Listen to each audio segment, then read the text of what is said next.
할렐루야. 연일 계속되는 복음 속에서도 변함없는 믿음으로 수요일에 나오신 여러분 주님 이름으로 축복하고 환영합니다. 먼저 예배 시작하기 앞서서 앞뒤 좌우로 서로 인사하겠습니다. 당신은 축복의 통로입니다. 은혜의 주인공이 됩시다. 할렐루야.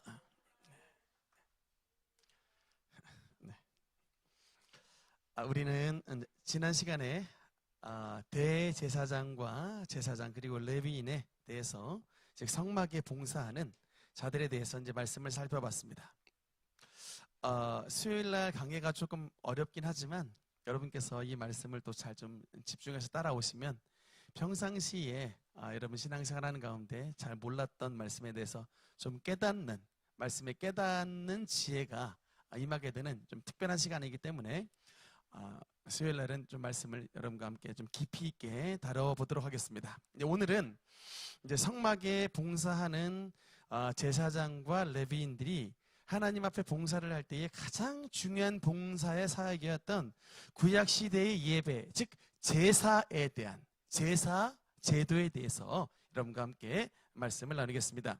일단 여러분 오늘 말씀이 이제 5대 제사인데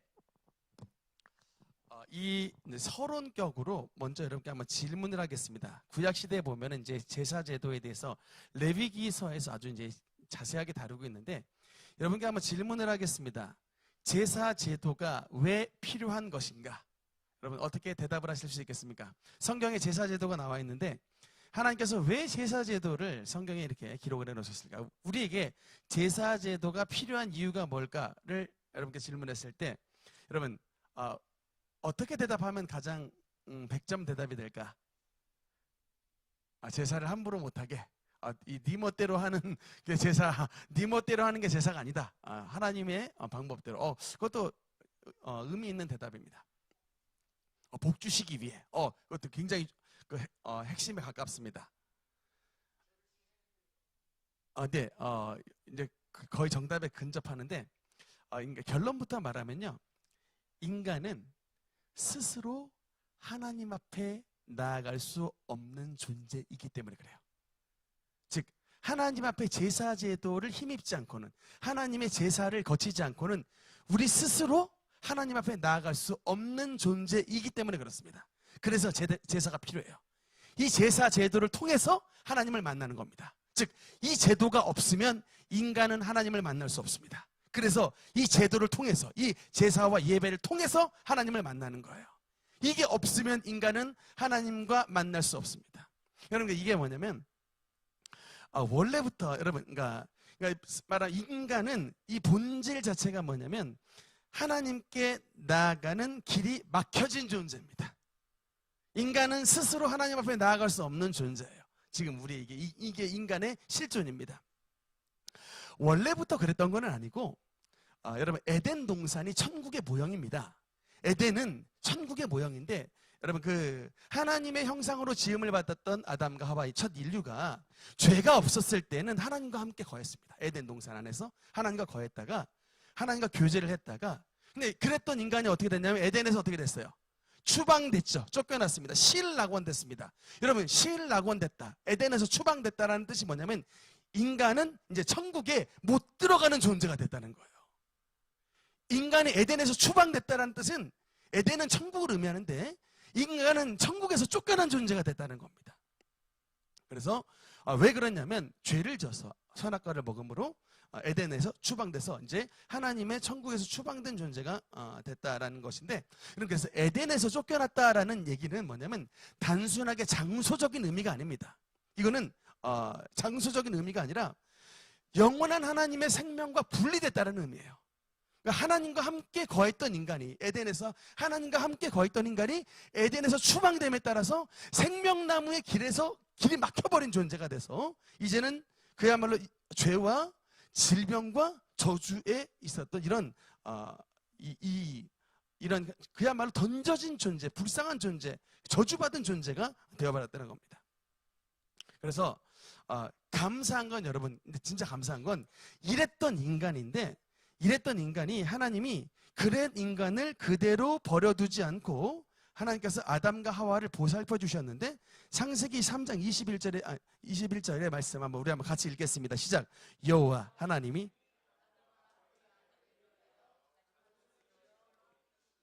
아멘. 따라합시다. 가죽옷. 여러분 이 가죽옷이 여러분 제사 제도의 원형입니다. 가죽옷. 이게 바로 여러분 제사 제도의 원형이에요. 여러분 이게 우리 큰샘 집사가 만약에 지금 교회 올 때에 지금 저 옷이 아니라 호랑이 가죽옷을 입고 왔다고 생각해 봅시다. 여러분 호랑이 가죽옷을 큰샘 집사가 입고 딱 왔을 때 여러분 호랑이 가죽옷을 입고 왔다라는 전제가 뭐예요? 큰샘 집사가 호랑이 한 마리를 한 마리 때려잡고서 가죽 벗겨가지고 입고 왔다는 얘기죠. 그러니까 여러분 이 에덴 동산이 어떤 곳이냐면 원래 해암도 없고 상암도 없는 공간입니다. 하나님이 만드신 해암도 없고 상암도 없는 공간에 하나님께서 동물 한 마리를 잡아서 아담과 하와를 위해 옷을 입혀주신 거예요. 동물의 죽음을 통하여 아담과 하와의 옷이 입혀졌습니다. 그 동물의 죽음을 통하여 죄받아야 되는 인간이 그 동물의 죽음, 아마도 그 동물은 양이나 소 같은 정결한 동물로 예상이 되는데 그 동물의 죽음을 통하여 죄 지은 인간이 하나님의 보호함을 받은 것을 뜻합니다. 그래서 여러분 이 가죽옷이 뜻하는 바는 뭐냐면 그 제사 제도의 원형인 거예요. 이 동물의 죽음을 통하여 죄 지었던 인간들이 하나님의 보호함을 받는 그것이 바로 이제 이 가죽옷을 통해서 하나님께서 보여주신 이 제사 제도의 원형이 됩니다. 그래서 이제 근데 여러분 첫사람 아담과 하와에게 두 명의 아들이 있었습니다. 누구였죠? 이제 가인과 이제 아벨 두 아들이 있었습니다. 이제 두 아들이 자라가지고 각각 제단을 섰는데 여러분 그 다음 말씀을 보면요. 네, 창세기 4장 3절에서 3, 4절 우리 두 절 한번 읽어보겠습니다. 시작. 세월이 지난 후에 제물을 삼아 여호와께 드렸고 아벨은 자기도 양의 첫 새끼와 그 기름으로 드렸더니 여호와께서 아벨과 그의 제물은 받으셨으나 아멘. 여러분 여기까지 좀 보겠습니다. 그래서 여러분 이 태초에 제단의 이름이 나옵니다. 가인의 제단이 나오고 아벨의 제단이 나옵니다. 이 가인이 제단에서 바쳤던 제물은 뭐예요? 가인은 땅의 소산을 드렸죠. 즉 이제 과일로 예상이 되는 땅의 소산을 드렸는데 아벨의 제단에서 드렸던 제물은 뭐예요? 양의 첫 새끼, 즉 어린 양이죠.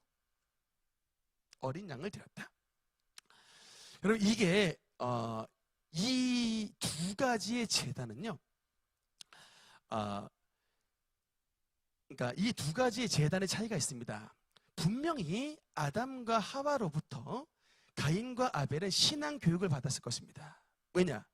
우리가 하나님 앞에 범죄하여 에덴 동산에서 쫓겨났을 때 하나님은 가죽옷을 지어 입히셔서 어린 양의 죽음을 통해 가죽옷을 지어 입히셔서 우리가 지었던 무화과 나무가 마른 것을 그런 수치를 하나님께서 하나님의 이 가죽옷을 지어 입히심으로 말미암아 우리의 수치를 가려주시고 하나님의 보호하심의 은혜를 주셨기 때문에 너희는 반드시 하나님 앞에 나갈 때에 이제 그 가죽옷에 담겼던 그런 그 영적 정신을 따라서 반드시 하나님 앞에 피의 제사의 제물을 드려야 된다라는 신앙 교육을 드렸는데 여러분 이 두 아들이 있었으니 가인은 그 부모님의 신앙 교육을 받았던 그대로 따르지 아니하고 그냥 나는 내 방식대로 하나님 앞에 제물을 드릴 것이다 라고 해서 땅의 소산으로 바쳤는데 아벨은 부모님에게 받았던 신앙의 교육을 따라서 양의 첫 새끼 즉 뭡니까? 피의 제물로서 하나님 앞에 드렸습니다. 근데 여러분 이 지점에서 목사님들의 설교가 두 갈래로 갈라요. 이 지점에 저 목사님 설교 많이 들었겠지 않습니까? 근데 여러분 이 두 지점에서 목사님의 설교가 갈리는데 하나님께서 가인의 제물을 안 받으신 것은 제물의 문제라기보다는 인간이라고 하는 사람 자체가 하나님 앞에서 엉망진창 개판으로 살았기 때문에, 죄를 많이 지은 삶을 살았기 때문에 하나님께서 가인을 연락하지 않았으므로 가인의 재물이 연락되지 않았던 것이다 라고 설교를 하시는 분이 많이 계십니다. 즉 이건 이 땅의 소산, 이게 뭐 소재기 때문에 이것이 재물의 문제가 아니고 이 가인이라고 하는 사람의 문제다. 즉 하나님께서 아벨의 재물을 받으셨던 것은 물론 이것도 재물도 귀하지만 무엇보다 아벨의 삶 자체가 하나님 안에서 받으실 만하기 때문에 이 아벨의 제사를 받으셨다라고 설교를 하신 분이 많이 계십니다. 근데 여러분, 제가 어떤 구속사적인 어떤 보혈의 관점에서 성경을 봤을 때 성경은 뭐라고 말씀하시냐, 여러분 히브리서 11장 4절 말씀, 네, 한번 읽겠습니다. 시작. 믿음으로 아벨은 가인보다 더 나은 제사를 하나님께 드림으로 의로운 자라 하시는 증거를 얻었으니 그가 죽었으나 믿음으로써 지금도 말하느니라. 아멘. 여러분, 제가 밑줄 꺼놨죠. 하나님께서 믿음으로 아벨이 더 나은 제사를 드렸다, 가인보다 더 나은 제사를 드렸는데, 그래서 의로운 자라 하시는 증거를 받았다. 이 예배를 받으시는 그 증거를 받았는데, 그 이유는, 하나님께서 가인의 제물을 받으신 그 증거의 이유는 하나님이 그 예물에 대하여 증언하심이라고 말씀합니다. 물론 그 아벨의 삶도 하나님 안에서 거룩했고 가인보다 훨씬 거룩한 삶을 살았지만 그 삶만이 문제가 아니라 아벨이 드렸던 그 어린 양의 첫 새끼라고 하는 그 예물에 대해서 증언하셨다는 겁니다. 예배 방법입니다. 여러분, 그래서 세상은요, 여러분, 두 가지 종교로 나눠집니다. 세상에 존재하는 두 가지 종교는 가인의 제단과 아벨의 제단입니다. 여러분, 가인의 제단의 특징이 뭔지 아십니까? 이게 뭐냐면, 한마디로 말하면요, 여러분, 가인의 제단은 땀 흘림입니다. 근데 여러분, 아벨의 제단의 특징은 뭐냐면 피 흘림이에요. 땀 흘림의 종교와 피 흘림의 종교로 나눠집니다. 여러분, 세상의 모든 종교는 땀 흘림의 종교냐 피 흘림의 종교냐입니다. 여러분, 땀 흘림의 종교가 뭘까요? 뜻하는 바가 뭘까요? 내가 나의 노력으로 하나님께 나아가겠다는 거예요. 내가 나의 고행으로, 내가 나의 금식으로, 내가 나의 노력으로, 내가 나의 공부 방법으로, 내가 나의 선행으로, 내가 나의 어떤 명상으로, 내가 나의 어떤 참선으로 신의 경지에 도달하겠다. 그 대표적인 종교가 바로 불교입니다. 가인의 종교예요. 땀 흘림, 내가 참선, 나의 명상, 나의 노력으로 아버지 하나님 신의 세계에 도달하겠다는 거예요. 세상에 있는 모든 거의 대다수의 종교의 특징은 바로 가인의 제단의 특징입니다. 내가 참선하면 부처가 될 수 있다는 거예요. 그렇게 가르칩니다. 근데 여러분, 근데 하나님께서 가르치셨던 것은 너희는 결단코 하나님 아래 도달할 수 없다는 거예요. 오직 뭐만? 오직 어린 양의 피로만, 어린 양의 보혈로만이 하나님 앞에서 너희 죄가 사해받기 때문에 어린 양의 피로만이 하나님 앞에 나아갈 수 있다라고 성경에서 말씀하고 있는 거예요. 여러분, 그래서 이게 우리가 항상 언제나 말씀하신 것이 히브리서 여러분 9장의 말씀 22절 말씀 한번 읽겠습니다. 시작. 율법을 따라 거의 모든 물건이 피로써 정결하게 되나니 피 흘림이 없은즉 사함이 없느니라. 아멘. 사실은 여러분, 이 피에 대해서 우리가 좀 어떤 분들은 거부감을 가지시는 분들이 있습니다. 뭐 사실 여러분, 막 피가 막 낭자하게 쏟아지는 모습을 볼 때 여러분 아름답습니까? 그 모습이? 막 어떻게 보면 끔찍하잖아요. 제가 막 병원에 가끔 응급실 가보면 막 피가 막 낭자하게 쏟아지는 모습을 봤을 때 아름답지 않아요. 징그러워요. 근데 여러분, 그럼에도 불구하고 성경은 언제나 피를 보혈 이렇게 말합니다. 여러분, 왜 그럴까요? 그 피가, 그 피 흘림이 우리의 모든 죄를 사해 주시기 때문에 그런 거예요. 그 예수 그리스도의 어린 양으로 상징되는 예수 그리스도의 죽으심을 통하여 우리의 주홍같이 붉은 모든 죄가 사함을 받기 때문에, 그래서 보혈은 중요한 것입니다. 그래서 하나님께서는 아벨의 제단을 하나님께서 연락해 주신 거예요. 그래서 여러분, 이제 이 정신에 따라 레위기에 나와 있는 레위기 1장에서부터 7장까지의 이제 5대 제사의 정신이 이 정신에서 나오게 됐던 것입니다. 이제 오늘은 그 중에서 이제 5대 제사 가운데 첫 번째 이제 번제에 대해서 말씀을 여러분께 나누겠습니다. 그 제사 제도가 몇 가지 있느냐라고 물어본다면 여러분 제사제도가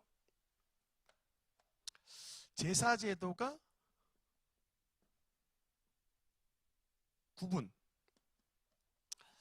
제사제도의 구분하면 아마 공부를 조금 하신 분들은 대부분 5가지가 있습니다 라고 대답을 할 텐데 사실은 이게 크게 2가지로 나눌 수가 있어요. 이게 제사의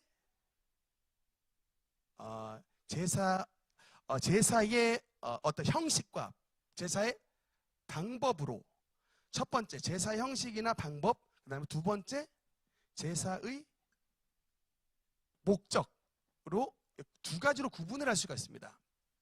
그러니까 구약시대의 5대 제사지만 이 제사 제도를 크게 2가지로 구분을 할 수 있는데 제사의 방법은 총 4가지입니다. 첫 번째로 보면 화제, 2번째는 요제, 3번째는 거제, 4번째는 전제. 여러분 다 들어보셨습니까? 화제, 따라합시다. 화제, 요제, 거제, 전제. 여러분 잘 못 들어보신 얼굴 표정입니다. 네, 그럼 디모데후서 4장 6절 한번 같이 읽겠습니다. 시작. 전제와 같이 내가 벌써 부어지고. 아멘. 여러분 이게 누가 했던 말이에요?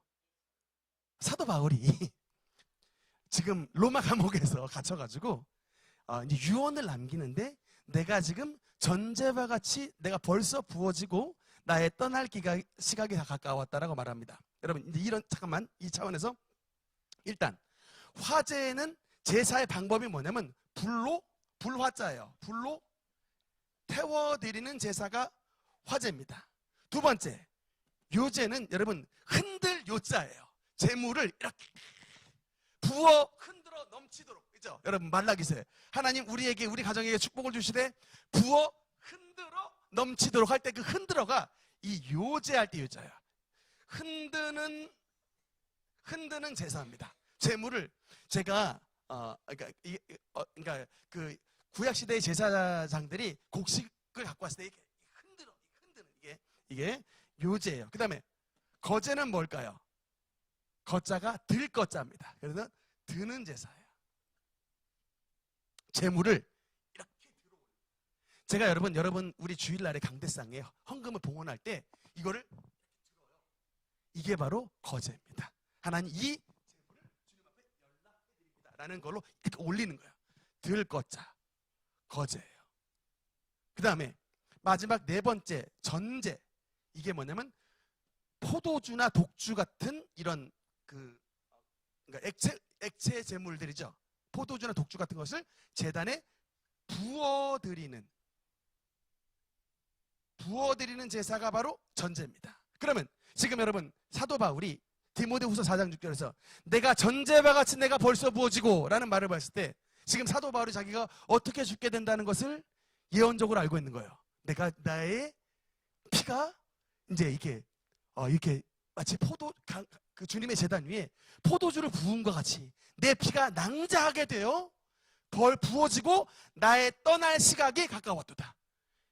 이 말씀에 따라 여러분 네로 황제 때 사도 바울은 참수형을 당해서 목베임을 당해서 죽게 되어 그 피가 하나님 안에 이 제단 위에 전제로 부음을 받는 이렇게 됐다는 거예요. 그래서 이 4가지의 화제, 요제, 거제, 전제 이 4가지의 제사 방법이 되겠습니다. 그 다음 제사의 목적에 따라서 우리 알고 있는 5가지 제사. 첫 번째 뭐죠?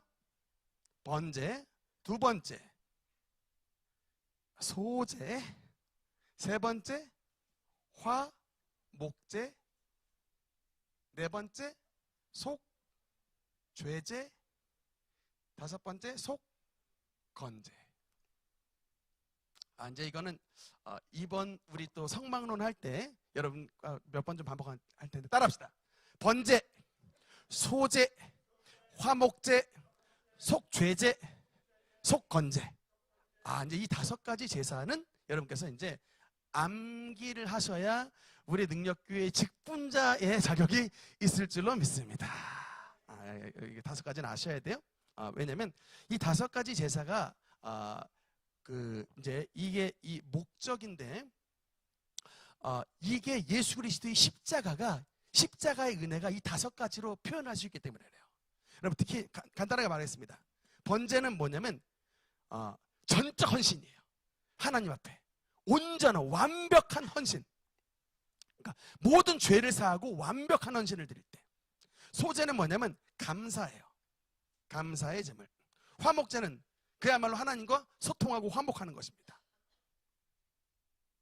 속죄제는 이건 회개긴 회개인데 구체적인 죄, 즉 자범죄 있죠. 이건 그러니까 번제와 속죄제의 차이는 뭐냐면 이거는 전적 헌신이기 때문에 원죄에 대한 원죄 같은 이런 하나님 앞에 나가는 길을 열어놓는 원죄에 대한 죄 사함이라면 속죄제는 구체적인 죄예요. 내가 남의 것을 훔쳤다든지 내가 거짓말을 했다든지 이렇게 하나님 앞에 죄를 졌을 때 구체적인 회개들, 이게 속죄제입니다. 속건제는 특히 뭐냐면 성물에 대한 죄를 졌을 때 이제 이 속건제를 드리는데 이제 다음 시간에는 좀 더 자세하게 말씀을 드리고 오늘은 특히 이제 이 그중에서 번제에 대해서 말씀을 드리겠습니다. 번제. 레위기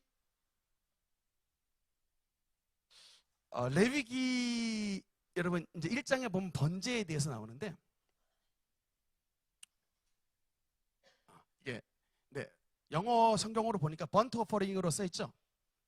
네, 이 번제에 대해서 좀 여러분께 말씀드리겠습니다. 레위기를 읽다 보면은 사람들이 성경 일독을 하다가 레위기에 도착을 했을 땐 패스를 하시는 분들이 더러 있다고 하더라고요. 그래서 성경 일독에 있어서 가장 위기의 성경이다. 그래서 레위기라는 그런 그런 뭐 얘기를 좀 들었던 적이 있는데 그래서 이게 좀 오늘은 그래도 좀 딱딱한 성경이지만 제가 여러분께 조금 알기 쉽게 좀 설명을 해드리겠습니다. 일단 번제는 히브리어로 원어 히브리어로 뭐냐면 올라라고 해요. 올라. 여러분 근데 올라라고 하는 그게 뜻이 뭐냐면 그야말로 제물이 올라간다 이 의미입니다. 번제의 뜻이 뭐냐면 하나님 앞에 이게 제사를 올려드린다. 의미가 비슷하죠. 올라. 이게 올라. 그렇게 되고요. 올라간다 이런 의미입니다. 그리고 두 번째 제사 방법은 아까 4가지 제사 가운데 뭘까요? 번제는 화제, 요제, 거제, 전제 가운데 뭘까요? 불태워 드리는 거니까 화제입니다. 화제. 제사 방법은 화제고요. 그 다음에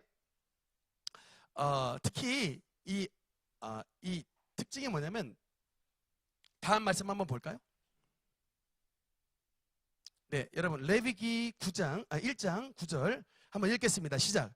그 내장과 정강이를 물로 씻을 것이요.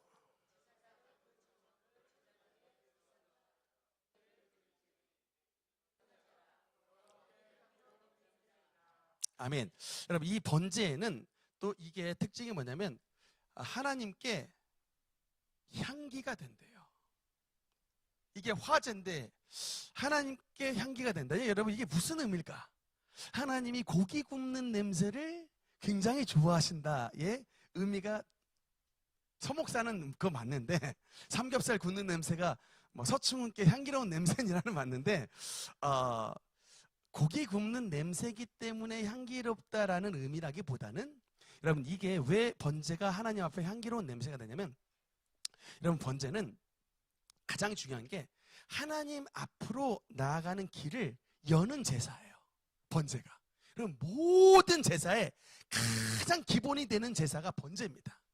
그러니까 그러니까 하나님 앞에 나아가는 이 막혔던 길을 활짝 여는 여러분 이 제사가 번제예요. 그래서 이 번제는 그것이 뭐 고기를 굽다라기보다는 그 번제를 통해서 모든 우리의 하나님을 향한 이 길이 열려지고 그러니까 우리 이게 예수 그리스도의 십자가를 상징하는 것이기 때문에 우리의 모든 죄가 십자가에 완전히 못 박혀져 버리는 우리의 모든 죄가 사함을 받아버리는 예수 그리스도의 전적인 헌신을 통하여 우리의 모든 죄가 사함을 받기 때문에 하나님 앞에서 그 제사가 향기로운 제사가 되게 되는 것입니다. 특히 오늘 2절의 말씀에 보면 네, 여러분 읽겠습니다. 시작. 이스라엘 자손에게 말하여 이르라. 너희 중에 누구든지 여호와께 예물을 드리려거든 가축 중에서 소나 양으로 예물을 드릴지니라. 아멘. 네 번째 특징은 뭐냐면 너희 누구든지 여호와께 예물을 드리려거든 이라고 나옵니다. 여러분, 그래서 이 번제의 특징은 뭐냐? 자원제입니다.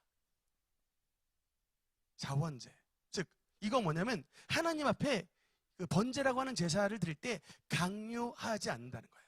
누구든지 여호와께 예물을 드리려거든입니다.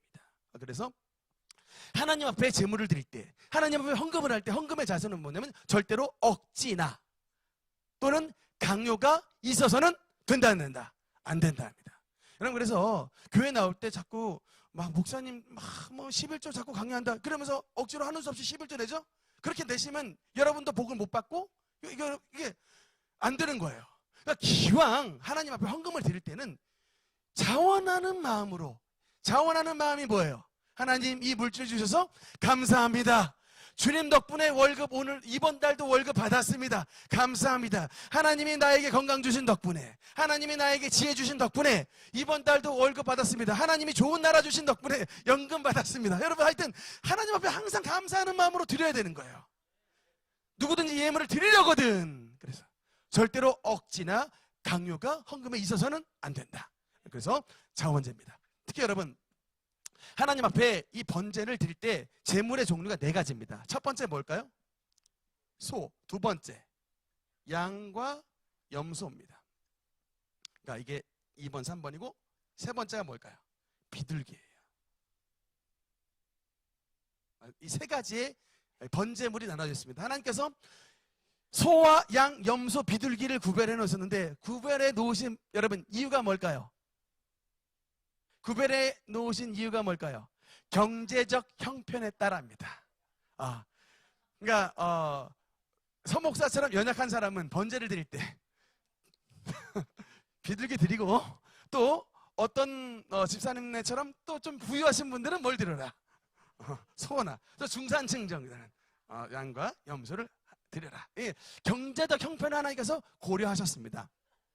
여러분, 근데 예수님의 어머니 마리아가 예수님을 출산하시고 난 다음에 번제를 드렸습니다.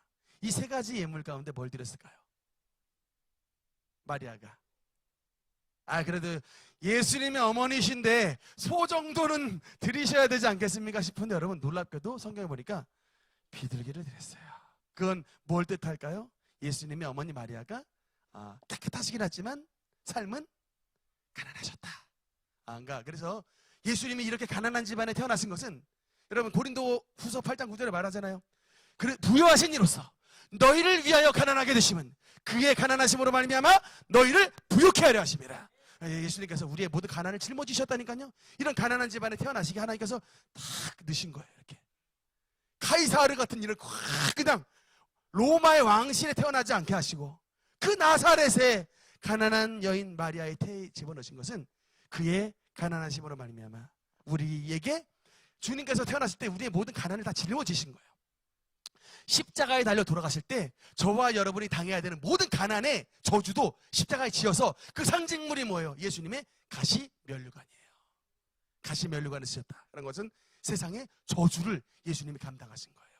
그래서 그를 바라보는 모든 자에게 예수님께서 가난과 환경의 저주를 짊어지시고 예수님을 믿는 모든 자에게 부욕해 하려 하시는 축복의 블레싱의 문을 활짝 열어놓는 것을 믿으시기 바랍니다.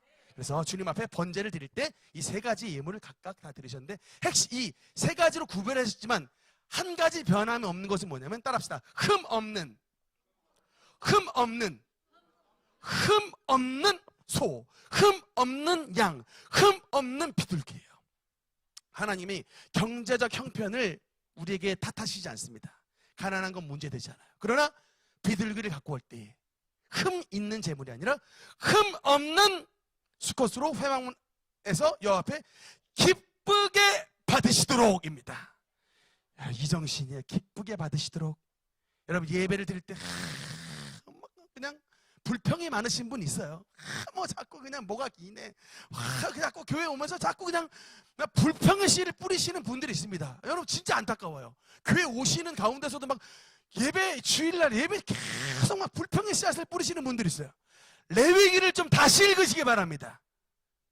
레위기 1장 읽으시면요, 하나님이 여호와 앞에서 기쁘게 받으시도록 해요. 찬송을 불러도 기쁘게, 기도를 해도 기쁘게, 헌금을 해도 기쁘게 받으시도록. 이것이 바로 여러분 예배 정신입니다. 우리의 경제력을 탓하시지 않지만 하나님은 하나를 보신다는 거예요. 뭘 보신다? 흠이 없는다. 이걸 보신다는 거라니까요.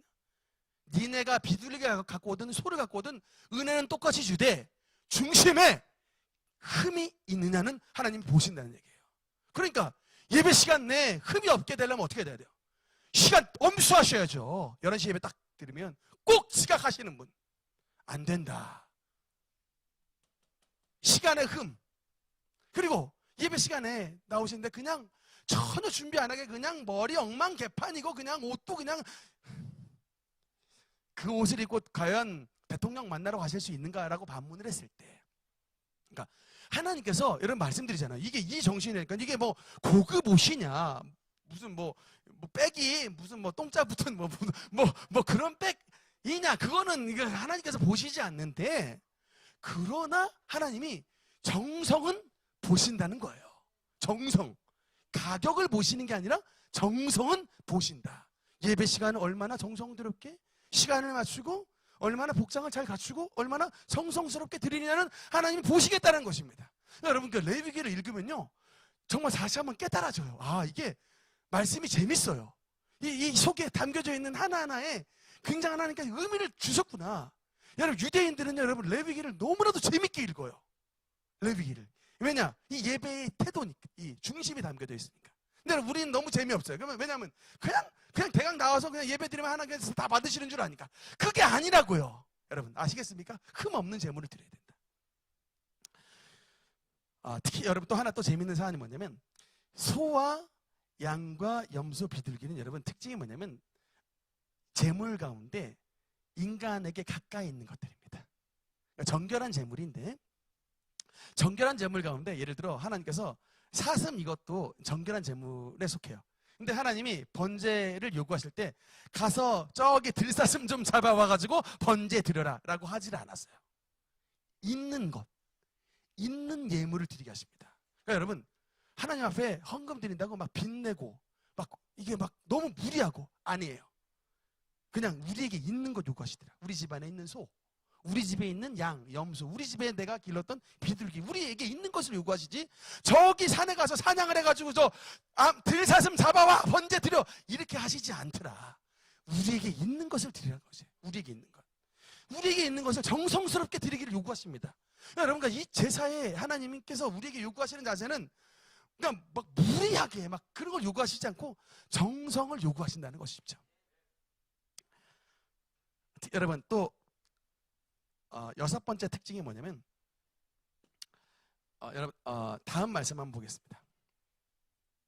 5절 말씀 읽겠습니다. 시작. 그는 여호와 앞에서 그 수송아지를 잡을 것이요.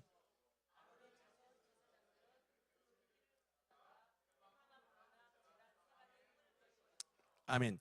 여러분 이 번제의 특징이 뭐냐면 안수가 나옵니다.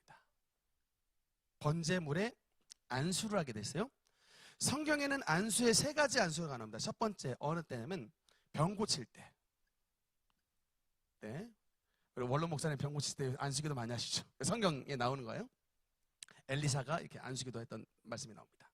두 번째 뭐냐면 임직 때 써요. 안수합니다.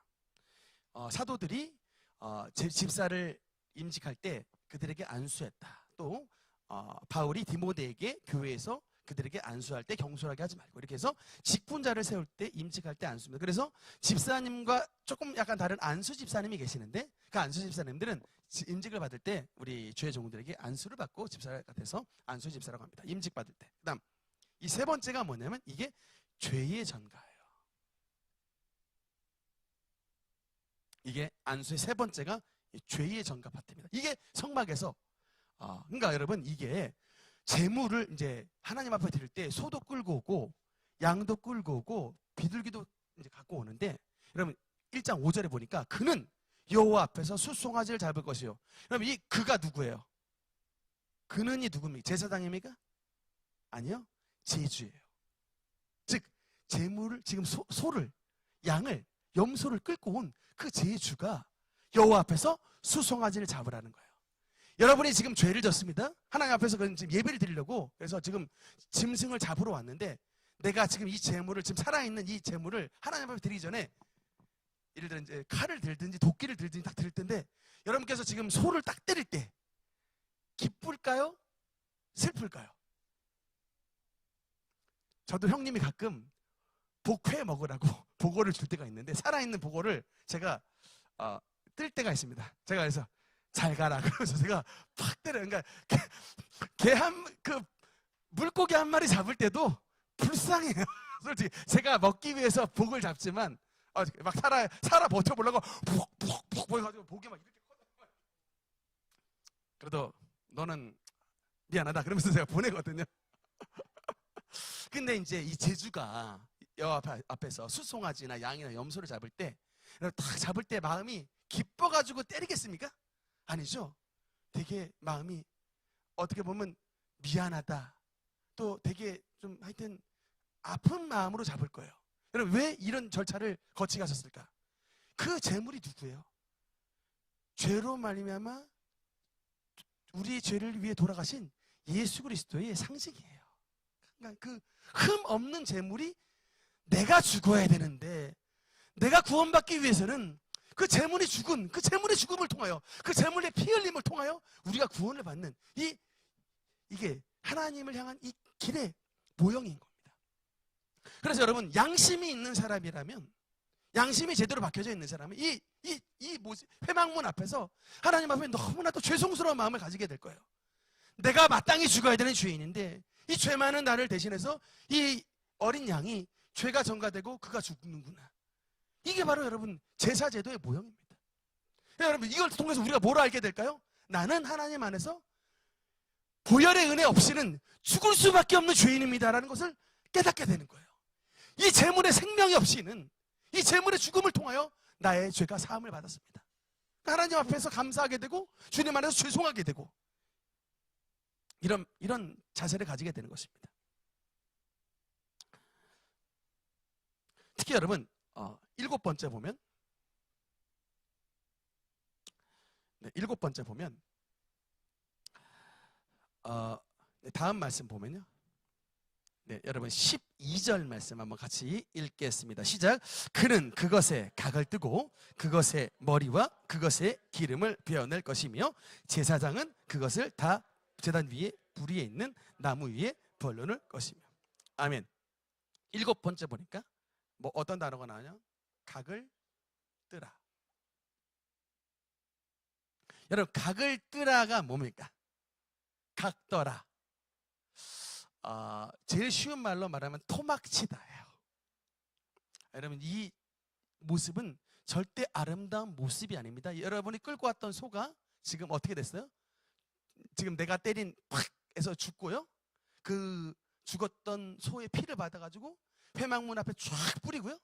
그 다음에 그렇게 잡았던 소를 조각조각 내가지고 각을 떠서 제단 위에 놓고 그것을 이제 각을 뜨는 이제 각을 떠서 올려놓게 되는 것인데 하나님께서 우리에게 각을 떠라라는 의미는 뭐냐면요. 하나님 앞에 이게 이제 온전한 번제거든요. 온전함인데 조각조각 나눠진다. 이제 뭐냐면 하나님 안에서 온전치 않은 부분이 없도록 다 잘라내라는 거예요. 다 잘라내라. 그러니까 여러분 어떤 사람은 팔은 괜찮은데 발이 문제가 있는 사람이 있어요. 그러니까 손으로는 죄를 안 짓는데 발로 죄를 짓는 사람이 있습니다. 어떤 사람은 발로는 죄 안 짓는데 이 머리로 죄를 짓는 사람이 있어요. 입으로 죄를 짓는 사람이 있습니다. 그러니까 하나님께서 이거 보시고 이 토막을 다 일일이 쳤다고 하는 것은 안 타는 부분이 없을 정도로 완벽한 온전한 제물이 되라는 거예요. 너희의 손, 너희의 발, 너희의 눈, 너희의 입, 너희의 머리, 너희의 배, 너희의 다리까지 다 온 부위가 완벽하게 전체가 온전하는 거예요. 하나님이 요구하시는 번제의 온 정신이 바로 온전성이에요. 하나는 예외, 우리는 예외를 두고 싶어 하잖아요. 이 정도는 괜찮겠지, 하나님 안에서. 내가 이 정도는 하나님이 봐주시겠지인데, 그게 아니고, 여러분, 번제의 특징은 뭔지 아십니까? 전체가 다 제물이 돼요. 전체가. 딱 가죽만 빼놓고, 가죽은 타지도 않거니와, 가죽은 하나님이 이 번제를, 특별히 이제 제사를 드렸던 제사장에게 가죽은 하나님이 선물로 주세요. 여러분, 이게 제가 개 잡는 모습도 봤는데, 개 잡는 것처럼 쉽지가 않아요. 굉장히 쉽지 않습니다. 이게 엄청나게 많은 힘을 가하는 거예요. 그래서 제사장도 여러분 인간이기 때문에 막 잡고 일 각두고, 그 다음에 8번째로는 막 이제 또 씻어내는 것도 나오고, 하여튼 이런 모든 것들을 다 해야 되니까 제사장이 가죽만 빼놓고는 전체를 다 태우게 하는 전체 번제입니다. 여러분, 그러나 소제나 화목제는 일부 제사예요. 일부만 드려요. 나머지도 먹기도 하고 그러는데, 번제는 먹을 게 없습니다. 홀라당 다 태워요. 여러분, 이 상징이 뭐냐면 예수 그리스도의 십자가의 죽으심이에요. 그러니까 남김없이 하나님 앞에 드리신 거예요. 완벽하게 각을 뜨셔가지고 남김없이 인류의 모든 죄를 다 뒤집어 쓰신 거예요. 그러니까 예수님께서 우리에게 병도요 남김없이 치료하셨습니다. 남김없이 고치셨고, 남김없이 우리의 모든 죄를 짊어지셨어요. 남김없이 온전한 제물이 되셨다. 십자가의 번제, 예수님의 상징입니다. 8번째, 특히 뭐냐면 전갱이와 내장을 뭐 하나만 씻으랍니다. 말씀해 보니까 레위기 1장 13절에 그 내장과 전갱이가 아니라 강입니까? 정강이를 물로 씻을 것이요 라는 말씀이 나옵니다. 여러분, 이게 뭘 의미할까요? 일단 내장은 속부이죠. 전갱이는 다리입니다. 그래서 특별히 이게 물로 씻으라 라고 하는 것은 회개를 뜻하죠. 그래서 여러분, 우리가 하나님 앞에 나갈 때에 우리가 온전한 번제가 되기 위해서는 특별히 주님께서 우리에게 씻으라고 하는 부위가 있습니다. 속을 씻으라는 거예요. 내장. 그러니까 겉만 씻는 게 아니라 너희의 속마음도 하나님 안에서 온전한 번제가 되기 위해 씻으라는 거예요. 특히 전갱이, 정강이 이 다리로 가지 말아야 될 곳을 자주 갔고, 이 다리로 지었던 모든 죄, 이제는 하나님 안에서 이런 모든 죄를 씻음을 받는 그런 회개의 삶을 살라고 말씀을 드리는 것입니다. 이렇게 해서 이제 그 각을 두고 9번째는 완전 태움입니다. 전체를 다 태우는 제사입니다. 결론의 말씀입니다. 이런 번제를 통해서 우리에게 주시는 결론의 말씀, 로마서 12장 1절 같이 읽겠습니다. 시작. 그러므로 형제들아, 내가 하나님의 모든 자비하심으로 너희를 권하노니 너희 몸을 하나님이 기뻐하시는 거룩한 산 제물로 드리라. 이는 너희가 드릴 영적 예배니라. 아멘. 이게 바로 말하는 이게 산 제물이 산 번제로 드리랍니다. 산 번제. 산 번제라는 말이 무슨 뜻일까요? 하나님 안에서 일부만 제물이 아니라 이제 뭐 물질만 드린다거나, 아니면 뭐 시간만 드린다거나, 아니면 뭐 그냥 주일 예배만 참석한다거나 뭐 이런 게 아니라 우리의 모든 범사를, 우리의 모든 생각, 우리의 모든 삶, 우리의 모든 물질, 우리의 모든 재능을 다 주님 앞에 온전히 드릴 수 있는 이런 온전한 번제의 삶을 살아가는 것이 하나님께서 가장 기뻐하시는 영적 예배의 삶인 것을 믿으시기 바랍니다. 이런 이제 번제를 드림으로 하나님 앞에 축복을 받았던 사람이 있습니다. 다음 말씀 보면요, 여러분 열왕기상 3장 4절 5절 같이 읽겠습니다. 시작. 이에 왕이 제사하러 기브온에 가니 거기는 산당이 큼이라. 솔로몬이 그 제단에 1천 번제를 드렸더니 기브온에서 밤에 여호와께서 솔로몬의 꿈에 나타나시니라. 하나님이 이르시되. 아멘. 여러분, 우리가 솔로몬이 하나님 앞에 지혜를 받아서 전무후무한 지혜를 받음으로 세상에서 가장 지혜로운 왕이 되었다라는 것은 내용을 알고 있습니다. 근데 어떻게 해서 솔로몬이 하나님 앞에 지혜를 받았느냐라고 물어봤을 때 그 대답이 뭐라고요? 번제. 1,000번의 번제를 하나님 앞에 드림으로 하나님 안에서 가장 전무후무한 지혜를 솔로몬이 받게 됐다는 것입니다. 여러분, 언제 하나님이 우리에게 이런 지혜를 주신다고요? 주님 앞에 온전한 예배자의 삶을 살 때입니다. 저는 이번에 우리 특별히 중고등부 아이들 이제 3일간 수련회를 가게 되는데 정말 그 수련회 현장이 1천 번제의 현장이 되기를 주님 이름으로 축원합니다. 정말 우리 아이들은 많지 않지만 우리 능력교회 중고등부 아이들이 이번 정말 그 신령과 진정으로 드리는 예배의 자리에 참여해서 그곳에서 하나님 앞에 하나님을 만날 수 있는 그런 복된 자리가 돼서 그곳이 마치 우리 아이들에게 기브온 산당과 같은 하나님을 만날 수 있는 복된 자리가 돼서 하나님 앞에 정성과 사랑의 예배를 드려서 그 우리 아이들의 심령 가운데 내가 너에게 무엇을 줄꼬? 라고 물어봤을 때 하나님 저에게 지혜를 주옵소서라고 하는 그런 응답을 받는 복된 아이들이 되어서 정말 우리 능력교회 하나님의 솔로몬들이 풍성하게 나타날 수 있는 그런 수련회가 될 수 있도록 여러분께서 기도해 주시길 바랍니다. 다 함께 기도하시겠습니다.